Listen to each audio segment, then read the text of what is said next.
Greetings, it is I, Tantus Naravan Dracovin, Lord and Emperor of the Dracovin Empire, and welcome! It is time to continue our discussion on Shadowrun. I'm talking about the 4th edition of it. In this episode, I'm going to be talking about surprises and barriers. Let's talk about surprises, since that's the first one on the list. So, surprise. Surprise combat can be deliberate, or it can be accidental.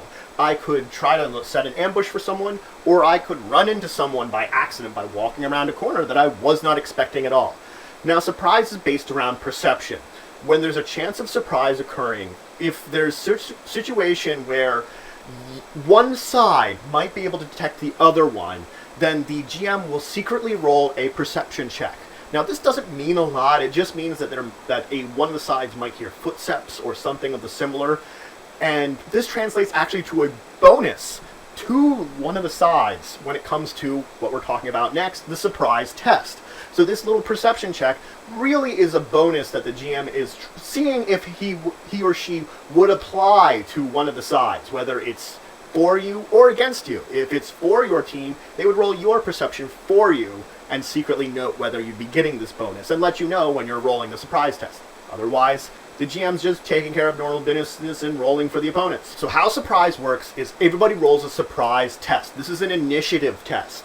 If you are someone that was alerted through perception, you get +3 dice to this initiative test. Then you count the number of successes each side has. This is a threshold.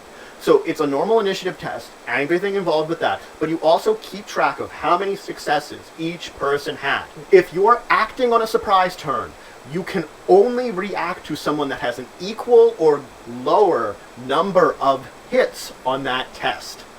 So that's what it basically means. So that means if I rolled my initiative, I got 3 successes, and my buddy over there got 4, he can react more than I can. Or like, let's say there's 2 opponents, and one got 4, one got 2, I got 3. The one that's got 4, I can't act as if it's there. I don't know it's there. But the one that got 2, I've realized it's there. I can react to it. So effectively, it tells you who can react to who. It shows it shows how much you've perceived the other side. And again, as I said, you get a +3 if you were alerted through perception to getting this check, so it might help out very much. And this only applies to the first initiative passed. So if the combat turn is more than 1 initiative pass, it only applies to the first pass. If no one has more than 1 initiative pass, it's then the first combat turn, of course, because all the other initiative passes don't exist. But if someone should, again, have more than 1 initiative pass, it only applies to that first one. Then everything else is back to normal on the subsequent initiative passes. Now, if you set up an ambush and you're doing enough to sort of observe where someone's coming, so you're planning and you know exactly when they're showing up, you get +6 dice to your surprise test in the initiative check.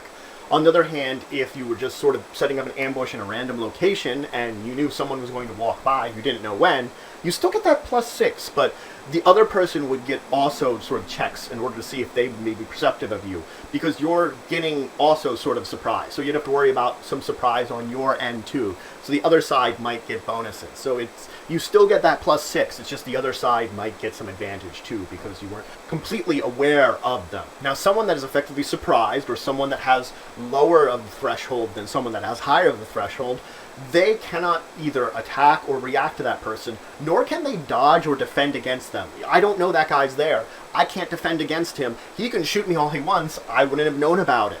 You also can't react to them if they should do something. So if they should do some kind of action, I don't get a reaction to it, even though maybe I would act after them on the initiative, because I didn't know they were there. They sort of, on this turn, I was already making decisions on what I was going to do. They just did something to me also. I can't react to what they're doing, even though they might be higher than me on the initiative. Now, you can be surprised not only from your foes, but from friends too. If you're getting into surprise position, and depending on the circumstances, a friend could surprise you too. Might get more than you that you wouldn't be able to react to a friend. Now, you can glitch and critical glitch on a surprise test. If you glitch, it might be that you're like, oh, shocked, and drop something. Critical glitch means you might leave yourself completely open to everyone. You're like, you just don't know what's going on. You're kind of flat-footed. So let's move on. Let's talk about barriers. Barriers are any kind of wall or structure that you'd be putting around a building, or anything that you would maybe shoot or react around, maybe try to get around it, break through it, that kind of thing. Barriers have an armor rating, which is exactly what it sounds like, but they also have a structure rating.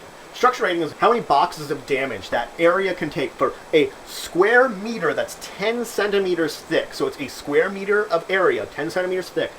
That structure rating tells you how much damage you have to deal to destroy that amount of space. So it's not really a particularly huge amount of space, but it's decent that you can destroy with that structure rating. Now you can shoot through a barrier. You would add the barrier's armor value to the armor value of the target whenever you're shooting, and since you can't see through it, you would apply the -6 dice pool modifier for blind fire, because effectively you don't know exactly where they are. Now, if the modified damage value of your attack does not exceed the armor of the structure, it doesn't even pierce it at all. It just shoots into the structure. You can't pierce it then. Now, if you have armor piercing, you would modify the barrier's armor to see if you could possibly still overcome it. So you can use melee attacks against a barrier. If you use a blunt weapon like a fist or a club to do damage to it, you do a normal attack to it. You would apply the normal armor. But if you use something like a sword or an axe that slashes, in fact, the barrier gets twice its normal armor rating. You resolve an attack against a barrier if you're trying to attack the barrier as just you roll your attack against it. It can't defend, it's a barrier, it can't dodge. So you're really looking at those extra hits to add dice to your pool. If you have enough time and enough materials, you could use demolitions as an attack roll, that you would do it exactly the same way. It's just you'd be applying explosives to the wall rather than just hitting it, and it would take some time. Before you would roll a resistance test for said wall, you would modify the DV depending on a table, depending on the barrier. So certain types of attack get modified before you try to resist it onto the wall. So some of them might be less effective, similar to what I mentioned for the melee above. Others might be more effective. Normally, when you're resolving a resistance test, you roll the barrier's armor rating ×2 to figure out how much damage the barrier soaks. If it's an indirect combat spell, haven't talked about spells yet, or an explosives weapon, or explosive in general, you only apply the armor rating once. So it only soaks armor rating, that's it. Everything else, other than these things I just mentioned, armor rating ×2. So any of the remaining damage then that applies to said wall is taken away from the structure rating. If enough damage is applied, you break a hole in it, a 1 meter by 1 meter by 10 centimeter hole.